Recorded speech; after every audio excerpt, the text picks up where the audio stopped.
Hi friends, welcome back to Appudeva channel. இந்த ஆஞ்சநேயர் சிலை எங்கே இருக்குது தெரியுங்களா?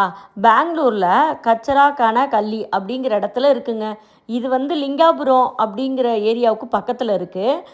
இங்கே அயோத்தியா கோதண்டராமர் கோவில் இருக்குது. அந்த கோவில் பக்கத்துலேயே பாபா கோவில் இருக்குது, சிவன் கோவில் இருக்குது, ஸ்ரீராமர் கோவில். இந்த கோவிலுக்கு பேர் இஸ்கான் கோவில் அப்படின்னு சொல்கிறாங்க. அந்த இஸ்கான் கோவில் பக்கத்தில் தான் இந்த ஹனுமன் சிலை வடிவமைத்திருக்கிறார்கள். இன்னும் முழுவதுமாக கோவில் திருப்பணி கட்டி முடிக்கப்படவில்லை. இதோட எடையை பார்த்திங்கன்னா 480 டன்ங்க. அது மட்டும் இல்லை, மோனோலித்திக் அப்படிங்கிற ஒரு கல் வகையை சேர்ந்த ஒரே கல்லால் செஞ்சுருக்காங்க. இதோட உயரம் 72 அடி. பார்க்கவே பிரம்மாண்டமாக இருக்குது.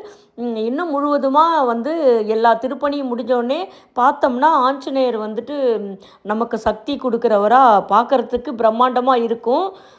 நீங்கள் எந்த ஊரில் இருந்தாலும் கூகுள் மேப் போட்டு பார்த்தீங்கன்னா தெரியும். பெங்களூர் போனீங்கனாலும் இந்த கோவிலில் உள்ள ஆஞ்சநேயரை நீங்கள் கும்பிடுங்க. ஆஞ்சநேயர் மிகவும் சக்தி வாய்ந்தவர். அருளையும் ஆசையும் வாரி வழங்குவாருங்க. வீடியோவை ஷேர்